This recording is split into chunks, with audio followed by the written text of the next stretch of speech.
Our next speaker is Swami Swatmananda of Chinmaya Mission. I invite you on stage for the keynote address on Synergy for Self-Reliance.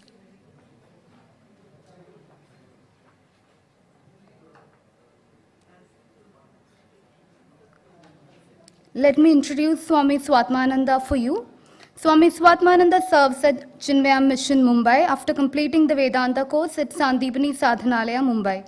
He expounds the philosophy of Advaita through talks, camps, meditation, retreats, etc. on the Bhagavad Gita, Upanishads, Ramayana, Srimad Bhagavatam, etc. He uses theatre, plays, treks, outdoor experiential learning, music, etc. to inspire youth. He also takes a youth empowerment program, a value-based leadership program for youth who want to serve the nation and culture. He has written and directed 2 theatrical performances, Adrishya, Quest for the Unseen, based on Saraswati civilization and developed India, and a play based on the Bhagavad Gita titled Just Like That. Over to you, sir. Namaste, Hari Om to one and all. It was nice to listen to so many esteemed speakers about making India self-reliant technologically. I had a technology background earlier in software programming and computers, and my research project at that time was on artificial intelligence, but that was now 25 years ago. I thank Siddharth and Bharat Tech Foundation and Somaya Vidya Vihar University for this wonderful opportunity. I know that we have passed quite a bit of time, so I will really keep it short. Since this is a Trio-Conclave, I wanted to start with 3 equations. First one is action minus vision is equal to division. When we do action but there is no higher vision, there is no vision of collaboration, etc., it only creates silos and it only creates more and more divisions. Vision minus action is equal to imagination. Great vision may be there, but we don't manifest it in action. It doesn't create ground level changes. It does not get implemented. Then it only remains as an imagination. Vision plus action is equal to transformation. So when there is a right vision and then we work hard to come together, implement it, that makes the whole transformation happen. And so on these 3 aspects I wanted to share: vision, emotion and action, a Trio-Conclave. So in spiritual science we say we have 3 equipment. One is the intellect, one is the mind, which is a seat of emotions, and one is the body through which we act. So at all the 3 levels, what is it that we can do to make Bharat self-reliant technologically? So first aspect is the vision aspect, that what is the vision that we have when we say Vikasit Bharat 2047? What is the vision that we want India to achieve when we say self-reliant? So vision must become more and more clearer, and yes, we may be in a VUCA world and it may not be very easy to predict exactly what will be the vision, what will the whole world be even another 10 years, 15 years down the line. But as much as we are able to make that vision clearer and clearer, it will become easier for us to implement. So whatever markers we can have. So how do we look at ourselves? Vision aspect is that. How do we look at ourselves as a country? How do we look at ourselves as individuals? Both are very, very crucial. So as youth, if one looks at oneself only as job seeker, or am I looking at myself also as a job creator, as an innovator? As a country, what do we look ourselves up as? See, when we say about Bharat, many times, suppose I ask you, what is the first word that comes to your mind, or a picture that comes to your mind when we say Bharat? What would you say?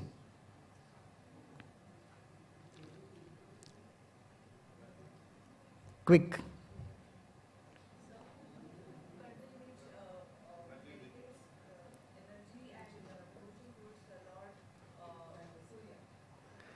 Focus towards Lord Surya, worships energy, okay?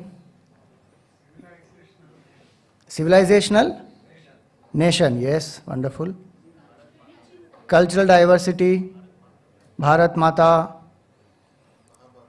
Mahabharat. You see, even here, when we are sitting, no doubt what you said, all of you, is wonderful. No doubt Bharat has that cultural diversity and anchoring in knowledge and spirituality and worship of the sun and many of those things. But do we not look at ourselves also as scientific and technological? Very few people think that way actually. They always think science means West, spirituality means Bharat. And now today we are moving away from spirituality in terms of the young people, many of them thinking that no, I don't need this and I need to develop more scientifically, and science versus spirituality debates happen in our schools, where unfortunately that happens in our country. In our country there is science and spirituality amalgamation. Science versus spirituality is not a debate for our country, it is a debate because of the West, because they have a different approach of spirituality. Here science and spirituality have always gone together. But our vision, my point was that our vision is still segregated from science, technology. For that it is the West. Few of us, when we are reminded or when we are doing that kind of a work, then we think, oh yes, we are also technologically developed. But so many things we have done in the last 50 years, which was not so easy to achieve, and I mean more than 50 years. The idea here is that how do I look at myself? During COVID time, when so many challenges were there and people were going through difficulties and death and all that was happening, nobody believed us that Covaxin could be made, but that's a fantastic example of how industry and the academia, research, everybody, scientific community have come together and delivered so many people out of this massive challenge.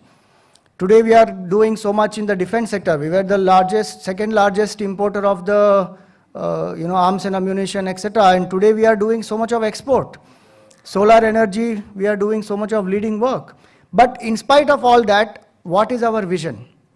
That is the first aspect I wanted to highlight, that the vision that we have should be very clear, that no doubt we have cultural diversity, we have spiritual knowledge, we have civilizational depth, etc. But we are also a scientific nation, and we are thinking, we should be able to think ahead.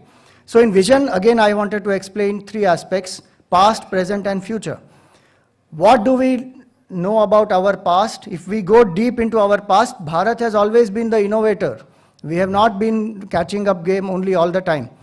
One of the slides that Manojji showed was so many of those companies, the Google and Facebook and Netflix and all of them are companies abroad, and one is doing the catching up game. Okay, how can we create something like this, or how can we produce something like the Indian Netflix, which has the Indic content, or which has the Indic type of a social media platform. When will we step into the next level, where we say it is what we create, the world has to follow, which is what Bharat was doing earlier. You look at our temples, look at our music, dance, literature, art, what level of depth. So if we go back into our past, that we have been innovators, industrial evolution changed a few things for us, and there also we have funded the industrial evolution of Europe, because $45 trillion went from here. And the idea is, in the march of civilization, 200 years, 300 years is a small time. Maybe we went down till 18th century, we were contributing 33% of the world GDP, in spite of all the invasions and attacks and all those things that have happened to Bharat. Still we were contributing that much. 200-300 years is a small time in the whole history, in the march of civilizations. We are again looking up and doing so many things. So what is our past? How glorious was it? From there we derive inspiration. What are our achievements here in the present? How do we look at ourselves, that we are also a nation anchored in science as well as spirituality? And how do we look at ourselves in the future? What is the future technology that is going to be? How we can be the generators of that future technology? Those are aspects that we must have in the vision aspect. And so R&D, academia, industry needs to come together to design that. Today we are saying artificial intelligence, machine learning, etc., and data sciences. So our youngsters are getting into all that, semiconductors, and we are setting up production of semiconductors in this country. Again, I would say we are doing the catching up game. Maybe it will take us some time, but we will get there when we say China has achieved this much and India is still here and we need to match to the level China is. But the idea is, if the vision becomes clearer, that this is what we can be, what is the new disruptive thing that we can create, then it will happen, it will start happening. And yes, the startup culture and many unicorns that Bharat is producing is a step in that direction, but we need to do more on that. So Bharat itself means the land of light and knowledge. Bha is the land of, Bha means light, effulgence, knowledge, and Ratha means the people who revel in that. So when Manojji said that knowledge-based economy, we were a knowledge-based economy in some ways earlier. We have to come back to that again here. We are the people who revel in knowledge. When we say that Asatoma Sadgamaya, we worship light, we worship knowledge. One lady there, she said, we worship Surya. Surya is the sun. For us, it is the symbol of life, light, love, knowledge, everything. And so, vision aspect is that. Emotion aspect is that how, our country, one of the beautiful aspects of our Vedic culture was yajna. Yajna means, the moment we say yajna, what comes to our mind? The fire ritual is there, people are sitting around and doing swaha, indraya swaha, idam namama and all that. And those are outdated times now, we don't do any more yajnas. But do you know, so much of science has developed to make that yajna perfected. If you see the ancient sciences, they all have developed so that the knowledge of mathematics, chemistry, even the environment, many things have come together to make that yajna happen very well. And yajna actually means cooperative effort. For a selfless cause, for a higher purpose, when everyone comes together, works together, syncing their differences, the results which are achieved are shared by everyone. So suppose one says that, okay, we are doing this yajna for rains to happen. Then everybody wants that to happen. They come together, each one bringing what best they can, and with a single common goal, with a sense of unity, they work together. Whether they like each other or they may have certain differences, doesn't matter, but they work together in collaboration for that higher purpose, and when the rains come, the results are shared by all. Same way, here, so much of collaboration is required between all the various aspects. Here we are having three aspects of R&D and academia and the industry. Working together is one of the things that we have to develop as a skill. No matter how much intelligence develops of artificial intelligence, etc., this will still remain a skill that is necessary of how to collaborate together, how to work together, how to be, having that leadership qualities and be able to take people together. So the emotion aspect is that how can we come together for that vision that we want to achieve. And in that coming together, 3 points I wanted to share. One aspect is techniques of how to make the mind quiet. Because we are seeing how much pressure is created. Along with technological developments, there is also increase in mental health challenges. So many people going through depression and getting into drugs and getting into many of the psychological challenges, and mental health issues are on the rise. So pressure on one hand keeps increasing, technology can keep increasing. So Swami Chinmaya, my guru, he used to say that the tragedy of modern life is decreasing happiness amidst increasing comfort. Apurvaji started his session by asking that which is the most happiest country in the world. J.R.D. Tata ji, he said so beautifully, he said, I don't want India to be a superpower, I want India to be a happy country. It doesn't mean that he didn't want India to be a superpower, he worked for it his whole life. But the point is, we can't get limited with that. If we become a happy country, the mind when it is quiet, happy, that mind will think innovatively, that mind will think in a disruptive way, it will be able to think for the future. So what are we doing? How can research help? How can academics help to create these techniques and integrate it through education, through various other applications in the daily life, where the mind learns to become quiet, mind learns to become single-pointed. And also the pressures, how the mind is able to deal with, the resilience power one is able to develop. So that is one aspect that where we can, today so many technologies which are available can be used. Earlier you needed different things for meditation. Today you can learn meditation on your own. There are enough apps and there are so many other possibilities, and immersive technologies also are available. So how to use that technology to make the human life better, to make the mind quieter, to have that emotional resilience, one aspect. Second aspect is the regulation of emotions. That is another thing that happens where we don't know how to handle our emotions.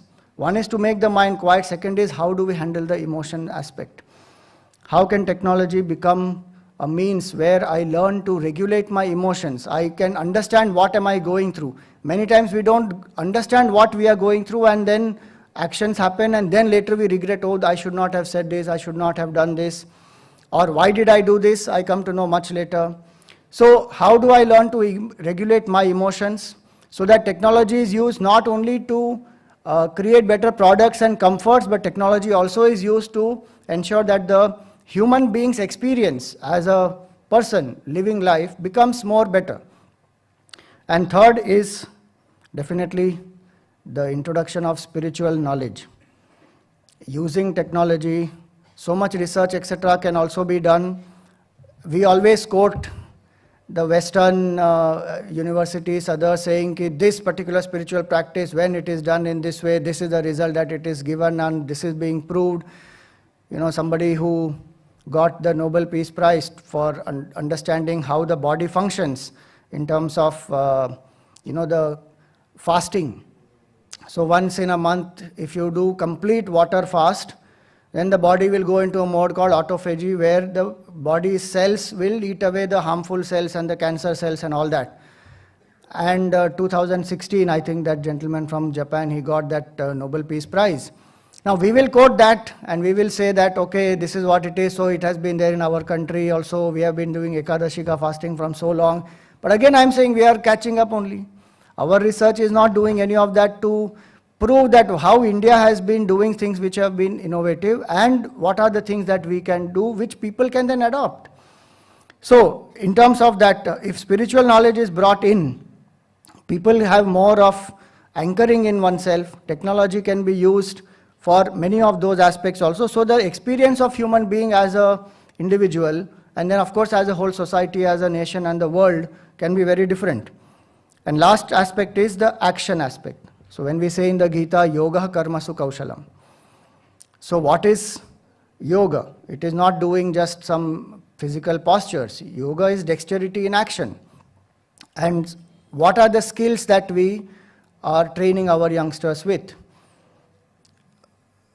Not only for now, but for the future aspect.